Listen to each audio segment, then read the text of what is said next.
La grâce et la paix vous sont données de la part de Dieu qui nous rassemble et de Jésus-Christ qui nous aime et nous conduit. Bienvenue à toutes et à tous pour ce culte du dimanche de Pâques.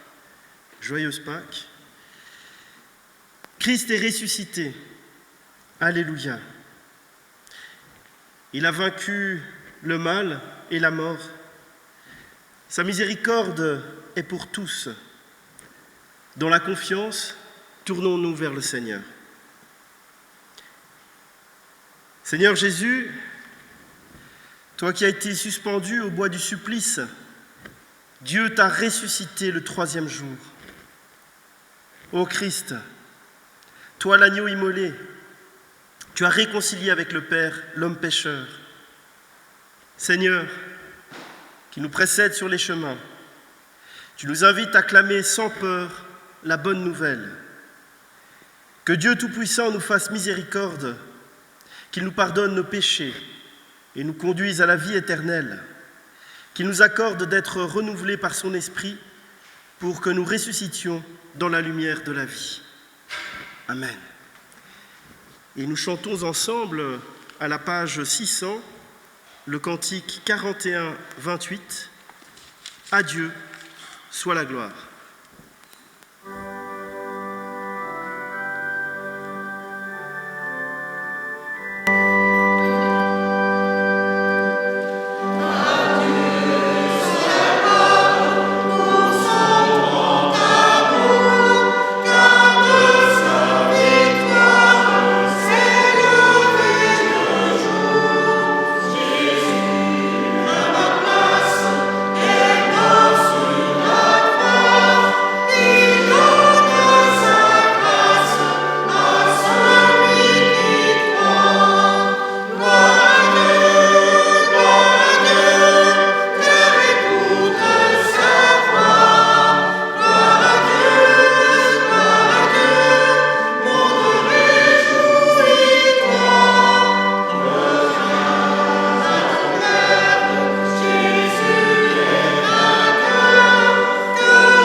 Louez l'Éternel, car il est bon, car sa miséricorde dure à toujours. Qu'Israël dise, car sa miséricorde dure à toujours.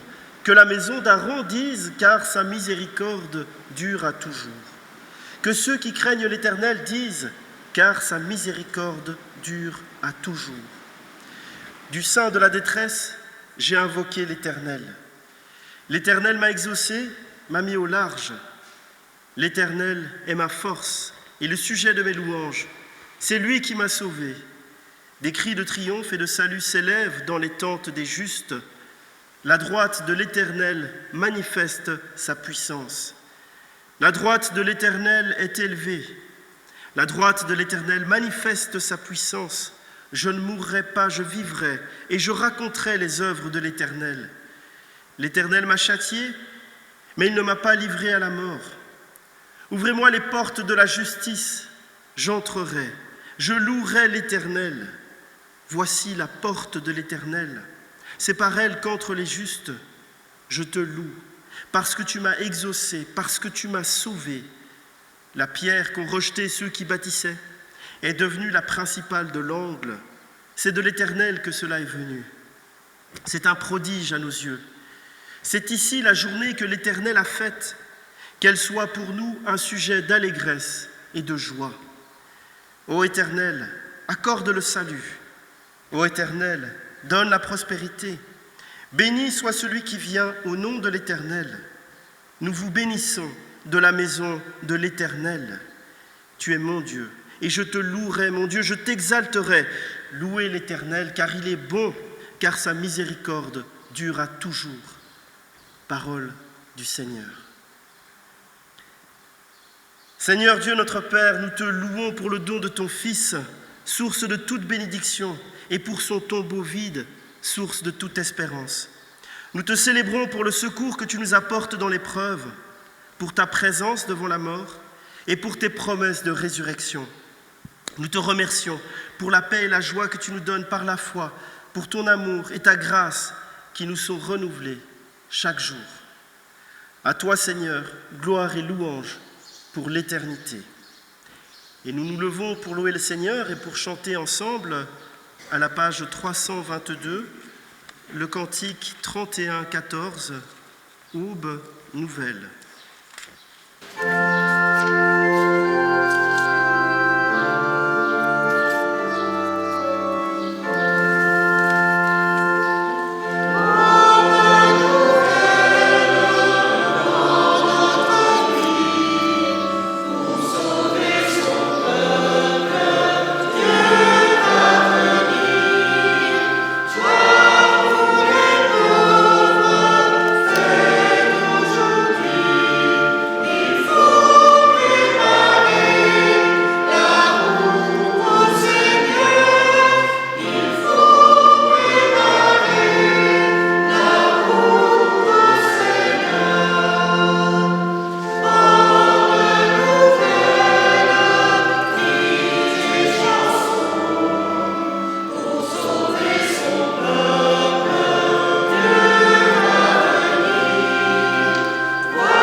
De foi.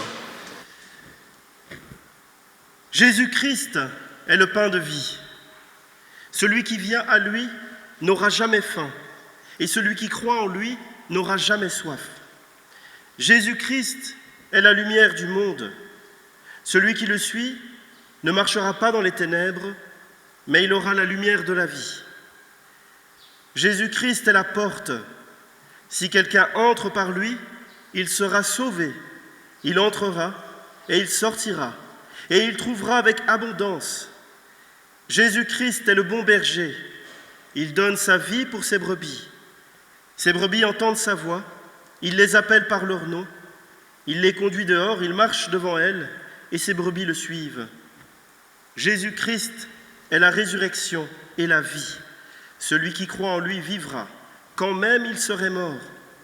Jésus-Christ est le chemin, la vérité et la vie. Nul ne vient au Père que par lui.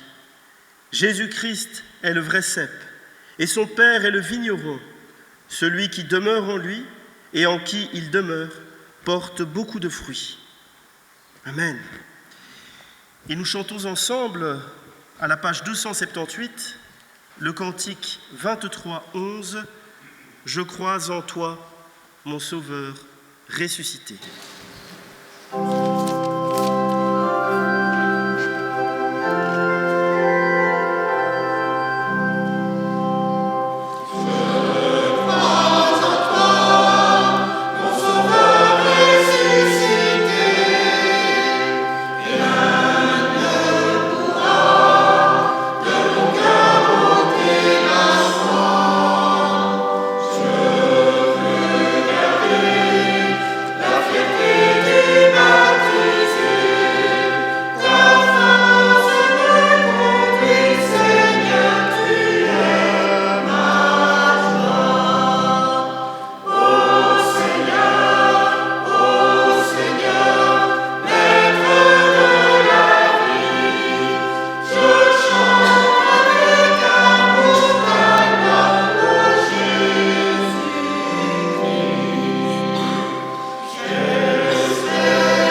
Dans sa lettre aux Colossiens, Paul nous appelle à adopter un détachement vis-à-vis des choses de ce monde. Malgré tout le bruit, l'agitation, le rythme effréné de nos vies, il ne faut pas oublier ce qui compte vraiment. Nous sommes de passage sur cette terre et ce qui compte vraiment, c'est de s'assurer d'être avec le Christ dans la gloire. Si donc vous êtes ressuscités avec Christ, cherchez les choses d'en haut, où Christ est assis à la droite de Dieu. Affectionnez-vous aux choses d'en haut et non à celles sur la terre, car vous êtes morts, et votre vie est cachée avec Christ en Dieu. Quand Christ, votre vie, paraîtra, alors vous paraîtrez aussi avec lui dans la gloire. Parole du Seigneur. Nous prions. Seigneur, nous avons entendu ton évangile pour notre vie. Et lorsque cette vie qui est la nôtre, nous la regardons, honnêtement, sans tricher avec nous-mêmes, nous nous apercevons qu'elle ressemble bien peu à cet appel que tu nous adresses. Tu sais combien notre foi est timide, notre espérance est peureuse, notre amour est compté, notre prière est paresseuse. Tu sais combien nous avons tendance à être attachés aux choses d'en bas. Mais lorsque nous ouvrons notre Bible, nous y lisons que tu es un Dieu qui accueille et qui pardonne à ceux qui se tournent vers toi. Alors, nous voulons nous tourner vers toi et nous voulons t'implorer afin que tu renouvelles notre foi, afin que tu vivifies notre espérance, afin que tu multiplies notre amour et que tu illumines notre prière. Oui, Seigneur, nous te le demandons, sois notre pardon et notre force. Amen. Par la mort de Christ, Dieu prouve son amour pour nous. Par la mort de Christ, nous sommes délivrés de nos peurs, de nos fautes et de notre propre mort. Par la mort de Christ, nous sommes réconciliés. Que son amour, son pardon et sa réconciliation nous relèvent et que cela nous fasse apprécier les choses d'en haut à leur juste valeur. Amen. Et nous nous levons pour chanter ensemble le cantique 33-02 à la page 399, les 2 premières strophes. Voici l'annonce du salut.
Vient le moment de la prière d'illumination.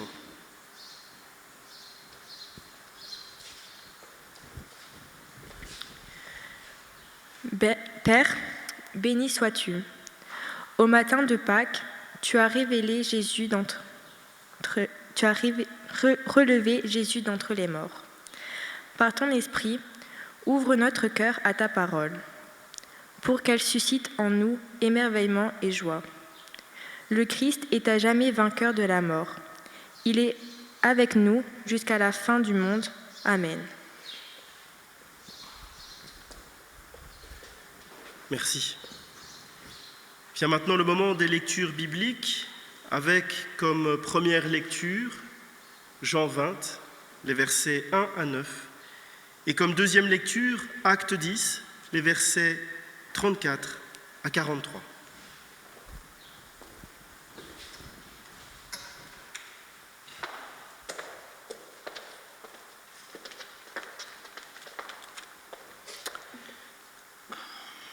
Évangile de Jean, chapitre 20, les versets 1 à 9. Le premier jour de la semaine, Marie de Magdala se rendit au sépulcre dès le matin, comme il faisait encore obscur, et elle vit que la pierre était ôtée du sépulcre. Elle courut vers Simon-Pierre et vers l'autre disciple que Jésus aimait et leur dit : « Ils ont enlevé du sépulcre le Seigneur, et nous ne savons où ils l'ont mis. » Pierre et l'autre disciple sortirent et allèrent au sépulcre. Ils couraient tous deux ensemble, mais l'autre disciple courut plus vite que Pierre et arriva le premier au sépulcre. S'étant baissé, il vit les bandes qui étaient à terre. Cependant, il n'entra pas. Simon-Pierre, qui le suivait, arriva et entra dans le sépulcre. Il vit les bandes qui étaient à terre et le linge qu'on avait mis sur la tête de Jésus, non pas avec les bandes, mais plié dans un lieu à part. Alors l'autre disciple, qui était arrivé le premier au sépulcre, entra aussi, et il vit et il crut, car il ne comprenait pas encore que, selon l'Écriture, Jésus devait ressusciter des morts.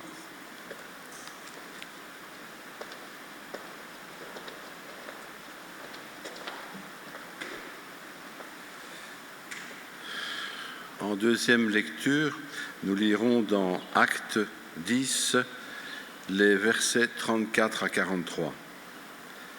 Alors Pierre, ouvrant la bouche, dit : « En vérité, je reconnais que Dieu ne fait point acception de personne, mais qu'en toute nation, celui qui le craint et qui pratique la justice est agréable. Il a envoyé la parole aux fils d'Israël en leur annonçant la paix par Jésus-Christ, qui est le Seigneur de tous. Vous savez ce qui est arrivé dans toute la Judée, après avoir commencé en Galilée, à la suite du baptême que Jean a prêché. Vous savez comment Dieu a oint du Saint-Esprit et de force Jésus de Nazareth, qui allait de lieu en lieu, faisant du bien et guérissant tous ceux qui étaient sous l'empire du diable, car Dieu était avec lui. Nous sommes témoins de tout ce qu'il a fait dans le pays des Juifs et à Jérusalem. Ils l'ont tué en le pendant au bois.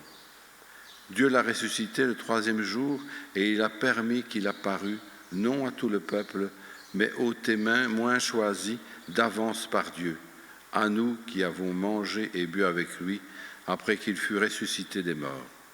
Et Jésus nous a ordonné de prêcher au peuple et d'attester que c'est lui qui a été établi par Dieu, juge des vivants et des morts.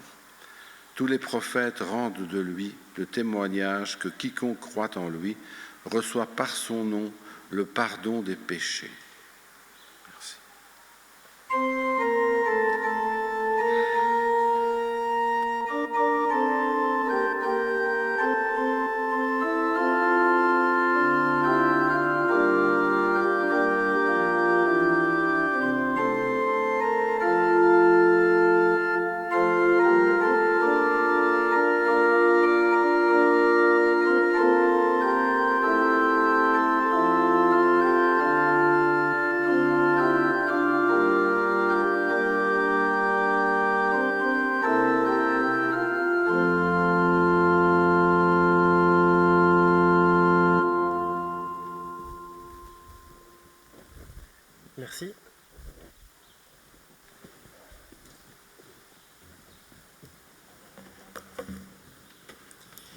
Il est ressuscité comme il l'avait dit. Il est vraiment ressuscité. Vivons ainsi notre joie de Pâques. Christ est ressuscité. Fêtons plein de joie et d'amour cette résurrection. Aujourd'hui, Jésus-Christ a vaincu la mort, le péché, la tristesse. Et il a ouvert pour nous les portes d'une nouvelle vie, la vie authentique, celle que le Saint-Esprit nous donne par pure grâce. Que personne ne soit triste. Jésus est notre paix et notre chemin pour toujours. Jésus-Christ est ressuscité donc. Ce fut la surprise de ce matin de Pâques. Marie de Magdala, Pierre, Jean avec elle, n'oublieront jamais ce jour-là. Ce fut la surprise de leur vie. En fait, ce fut la surprise de toute l'histoire de l'humanité.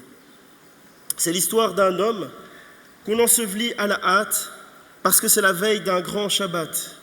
On a juste eu le temps de l'envelopper d'un linceul et de le poser sur la banquette prévue à cet effet dans une tombe. On a juste eu le temps de lui verser les aromates indispensables à tout rite juif de funérailles. Voilà pourquoi, de grand matin, Marie de Magdala s'empresse d'aller compléter le rituel de la veille après le Shabbat. La fin du Shabbat marque le commencement d'une nouvelle semaine, après celle de la Pâque et de la Passion. Et en ce premier jour de la semaine, toute la création est éveillée après le soir de la crucifixion et la venue des ténèbres. La vie pointe à l'horizon. Marie de Magdala vient parfumer le corps de Jésus, seulement voilà, Dieu a ouvert le tombeau du crucifié, et cette ouverture, sans témoin, sans bruit ni trompette, est aussi la marque de son amour pour son Fils crucifié, qui est maintenant délivré de son tombeau. Dieu n'a pas abandonné son Fils à la mort, mais pour le moment, Marie de Magdala n'en est qu'à la découverte extérieure de la pierre roulée. Elle pense spontanément que quelqu'un a volé le corps de Jésus. Elle dit « On a enlevé le Seigneur de son tombeau et nous ne savons pas où on l'a déposé. » Pierre et Jean courent au tombeau pour vérifier la chose. Jean, qui est sans doute plus jeune et plus impatient, court plus vite et arrive le premier. Mais par déférence, sans doute, pour Pierre son aîné, il ne pénètre pas le premier dans le tombeau. Pierre y pénètre donc en premier et il regarde. Il entrevoit les linges posés, mais pas de corps. Dans ce tombeau vide, tout est rangé et paisible, ce qui contraste avec leur état d'affolement. La description de l'intérieur du tombeau contredit l'hypothèse d'un vol du corps. Les linges qui entouraient le corps et les membres de Jésus, tout est rangé, plié, roulé, comme si un individu méticuleux avait pris son temps pour tout ordonner, comme Dieu ordonna la création soigneusement. Mais l'observation raisonnée de Simon-Pierre ne permet pas d'accéder à la foi en la résurrection. Il faut aussi l'entrée de l'autre disciple. Jean, lui aussi, voit, mais le texte précise « il vit et il crut ». Et lorsque, dans nos confessions de foi, nous affirmons que Jésus a vaincu la mort, lorsque nous croyons à la résurrection de la chair, en la vie éternelle, eh bien, cette affirmation, pour nous, est centrale, car selon l'apôtre Paul, si le Christ n'est pas ressuscité, la vie, le monde, n'ont plus aucun sens. Vide est notre foi. Nous sommes les plus à plaindre de tous les hommes. Pourtant, c'est une toute petite étincelle qui a embrasé le monde. C'est la foi de quelques-uns qui s'est transmise et a été propagée à l'univers entier. Marie de Magdala, Pierre et Jean, c'est déjà l'Église naissante. C'est sur leur foi encore indécise que va reposer la foi des autres disciples et la nôtre après eux. Lorsqu'ensemble, ils ont observé le linceul et les bandelettes restées là, Jean a l'intuition que Jésus n'a pas été enlevé, mais a repris vie. Aussitôt, dit l'Évangile, il vit et il crut. À quoi doit-on cette foi subite ? l'émotion ni la raison n'ont pu suffire. La foi ici nécessite 2 éléments, l'amour de Jésus et l'Écriture. Car ce disciple est celui que Jésus aimait, celui qui se tenait près de Jésus dans sa passion jusqu'au pied de la croix.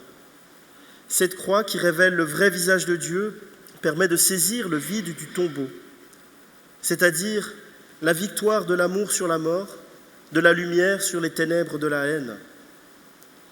À la lumière de la croix, le tombeau se remplit de sens grâce à l'Écriture. Jusque-là, en effet, les disciples n'avaient pas compris que selon l'Écriture, il fallait que Jésus ressuscite d'entre les morts. On peut très bien avoir une connaissance intellectuelle des textes sacrés, mais s'il manque l'intelligence du cœur ou le contact avec la réalité, alors le sens reste fermé à celui qui lit. Il a donc fallu attendre l'événement de la résurrection pour que l'Écriture s'illumine. Il a fallu le rappel de cette relation intime avec leur maître pour que les disciples découvrent le sens des annonces qui leur avaient été faites lorsqu'il était avec eux. C'est maintenant qu'ils commencent à comprendre ce que signifiaient les annonces des prophètes et des psaumes. Les prédictions de Jésus lui-même à son sujet dévoilent maintenant leur pleine signification. On se souvient combien Pierre avait été scandalisé lorsque Jésus a annoncé sa passion. La résurrection illumine à présent leur esprit et leur cœur. Jésus ressuscité est source de lumière. Sa résurrection révèle le sens de sa passion qui, sans elle, apparaîtrait comme un échec dramatique. C'est la victoire de l'amour. Dans notre vie, nous rencontrons aussi les ténèbres de la mort, particulièrement lorsqu'il y a un décès parmi nos proches. Mais en restons-nous à constater un décès, à subir la souffrance de la perte d'un être cher, ou croyons-nous à la résurrection, à la vie éternelle? Puissions-nous méditer aujourd'hui un peu sur ce « il vit » et « il crut ». Puissions-nous faire nôtre cet acte de foi, se voir, se croire. Renouvelons-nous dans notre foi pascale, que le Christ soit en tout notre Seigneur. Laissons sa vie vivifier la nôtre et renouvelons la grâce de notre baptême. Devenons ses apôtres et ses disciples. Guidés par l'amour, annonçons partout notre bonheur de croire en Jésus-Christ. Soyons les témoins joyeux et pleins d'espérance de sa résurrection. Aujourd'hui, chercher Jésus parmi les morts n'a plus de sens. Et fonder nos vies sur l'ouvrage éphémère de nos mains est illusoire. Aujourd'hui, nous sommes recréés pour penser aux réalités d'en haut. L'apôtre Paul nous exhorte à vivre en ressuscité.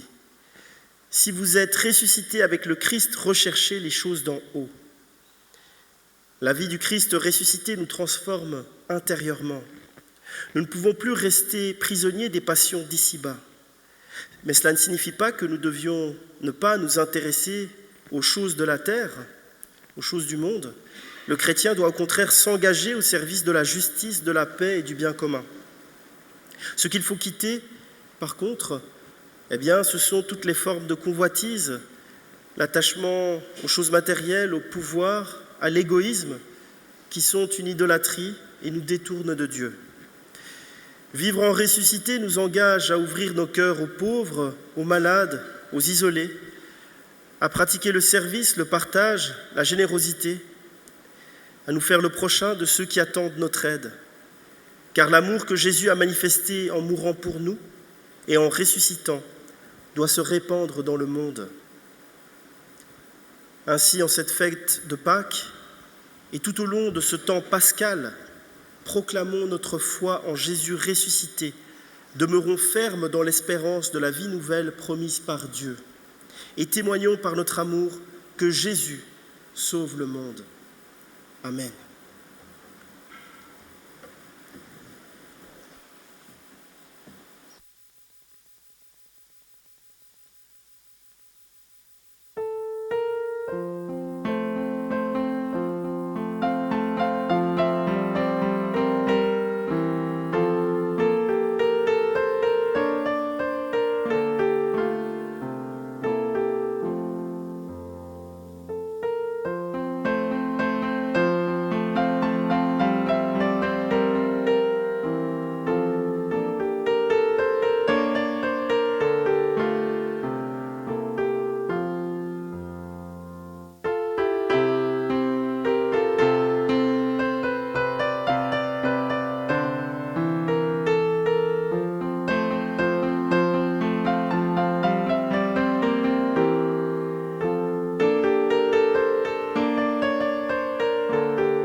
Voici venu le moment de la prière d'offrande. Pour rappel, il y a des troncs à l'entrée. Il est possible de laisser une offrande avant ou après le culte. Nous prions. Seigneur, Dieu notre Père, reçois l'offrande que nous te présentons et que dans le service de nos semblables, elle serve à ta gloire et au bien de l'Église. Tu es béni pour les siècles des siècles. Amen. Et nous nous levons pour chanter ensemble à la page 467, le psaume 34, 29, Victoire au Seigneur de la vie. Donc c'est le cantique du mois et c'est une première. Voilà.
Élevons nos cœurs vers le Seigneur.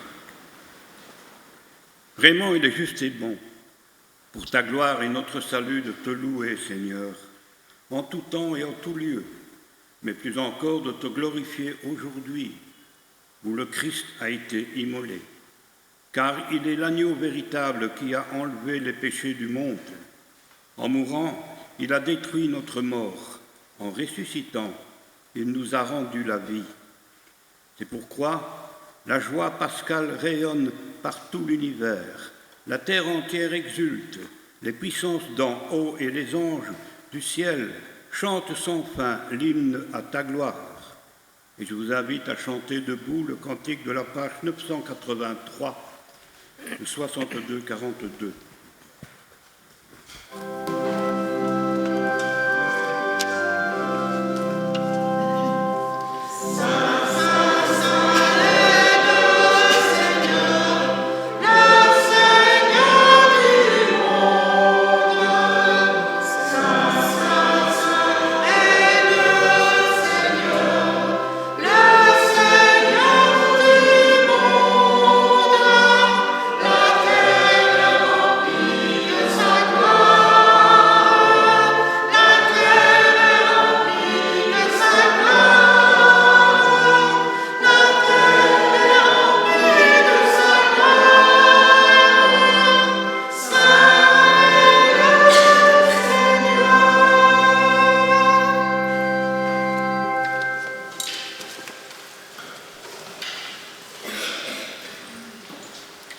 Notre Seigneur Jésus-Christ, la nuit où il fut trahi, mangea avec ses disciples. Il prit du pain et, ayant rendu grâce, il le rompit, le donna à ses disciples et dit : « Prenez, mangez, ceci est mon corps, qui est donné pour vous. Faites ceci en mémoire de moi. » De même, après avoir soupé, il prit la coupe et, ayant rendu grâce, il la leur donna et dit : « buvez-en tous. Cette coupe est la nouvelle alliance en mon sang, qui est répandue pour vous en rémission des péchés. Faites ceci toutes les fois que vous en boirez en mémoire de moi. Père très saint, tu as tellement aimé le monde que tu as envoyé ton propre Fils pour qu'il soit notre Sauveur.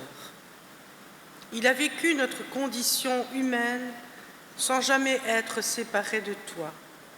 Il a annoncé à tous la bonne nouvelle du salut, aux pauvres la miséricorde, aux captifs la délivrance et aux affligés la joie. Pour accomplir le dessein de ton amour, il s'est livré lui-même à la mort et par sa résurrection, il a détruit la mort et renouvelé la vie. Accorde ton Esprit Saint à nous qui allons partager ce pain et boire à cette coupe, afin que les recevant, suivant l'institution de Jésus-Christ, nous soyons faits participants de son corps et de son sang. Par lui, avec lui et en lui, à toi, Dieu le Père Tout-Puissant, dans l'unité du Saint-Esprit, tout honneur et toute gloire, pour les siècles des siècles. Amen. Comme Jésus a rassemblé ses disciples pour le repas pascal, il nous invite maintenant à sa table qui annonce le banquet du royaume. Heureux les invités au repas du Seigneur. Et nous pouvons nous approcher pour former un cercle autour de la table de communion.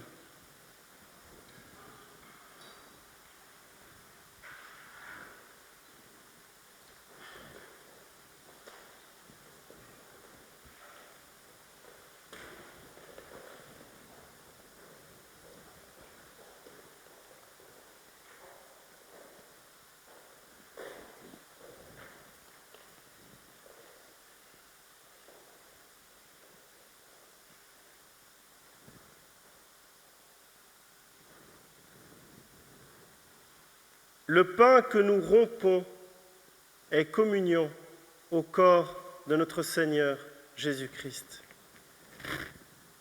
La coupe de bénédiction pour laquelle nous rendons grâce est communion au sang de notre Seigneur Jésus-Christ, sang de la nouvelle alliance.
prions.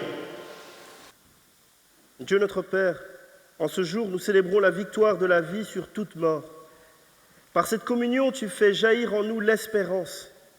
Rien ni personne ne pourra désormais nous séparer de toi. À toi la gloire et à nous la joie, pour les siècles des siècles. Unis dans l'intercession, Dieu notre Père, nous te prions. Afin que le courage et l'élan missionnaire des hommes et des femmes qui risquent leur vie pour annoncer l'Évangile puissent féconder l'Église, nous te prions. Afin que le bonheur d'être chrétien soit un témoignage d'espérance, nous te prions. Afin que la fraternité avec les plus pauvres et les victimes de la guerre grandisse de jour en jour, nous te prions. Afin que les personnes malades et les personnes isolées puissent trouver soutien et réconfort, nous te prions. Et nous voulons te dire ensemble la prière que ton Fils nous a laissée. Notre Père qui es aux cieux, que ton nom soit sanctifié, que ton règne vienne, que ta volonté soit faite sur la terre comme au ciel. Donne-nous aujourd'hui notre pain de ce jour. Pardonne-nous nos offenses, comme nous pardonnons aussi à ceux qui nous ont offensés. Ne nous mets pas à la tentation, mais délivre-nous du mal, car à toi appartient le règne, la puissance et la gloire, pour ces siècles et siècles. Amen. Allez dans la paix du Christ. Allez dans la paix du Christ. Nous pouvons retourner nous asseoir.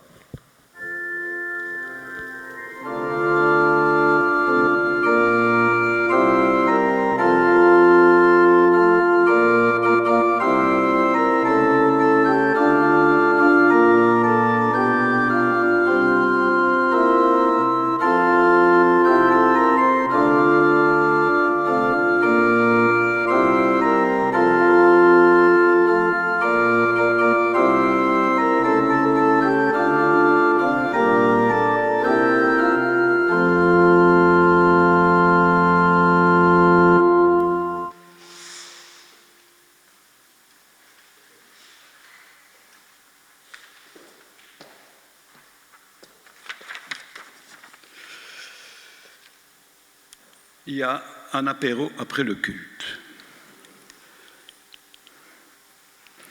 Le deuxième tronc de ce jour est destiné à la diaconie. Alors, quelques annonces. Le 19 avril, dimanche 19 avril, étude biblique avec pour thème le livre de Osée. Le samedi 25 avril, journée de travail et d'entretien organisée par le conseil d'administration. Et il est prié de s'inscrire sur le tableau pour l'enca de midi, pour que nous sachions exactement ce qu'il faut prendre pour l'enca de midi. Le 26 avril, dimanche 26 avril à 15h, assemblée d'église annuelle pour tous, votants ou non votants. Le jeudi 30 avril, réunion trimestrielle du conseil d'administration, c'est la réunion légale du 3e trimestre. Et le 14 mai, à 9h30, le Profest 2026, donc le Rassemblement national de l'Église protestante unie de Belgique, mais je vous renvoie aux renseignements qu'il y a dans la salle. Le 22 avril, le 12 avril, groupe de prière des jeunes après le culte, c'est dimanche prochain. Et ce mercredi 8 avril, les catés adultes à 17h. Tous ces renseignements-là sont dans la salle sur les différents panneaux. Merci de votre attention. Merci. Alors pour ceux qui sont venus avec des enfants, ne partez pas trop vite parce qu'il y a des cadeaux qui les attendent dans la salle paroissiale. Et alors, aussi pour rappel, pour le catéchisme adulte, si vous voulez vous joindre à un cours en particulier, vous êtes les bienvenus. Ce mercredi, à la demande d'un des catéchumènes, le thème c'est Gog et Magog. Donc voilà, s'il y a quelqu'un que ça intéresse, donc c'est mercredi à 17h dans la maison annexe. Voilà, et puis pour rappel, le groupe des jeunes, donc c'est dimanche prochain après le culte. Voilà. Nous nous levons pour l'exhortation et la bénédiction.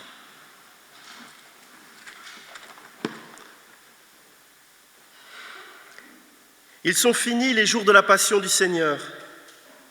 Vous qui célébrez avec allégresse la fête de Pâques, soyez régénérés pour la vie éternelle. Que la bénédiction de Dieu Tout-Puissant, le Père, le Fils et le Saint-Esprit descende sur vous et y demeure toujours. Amen.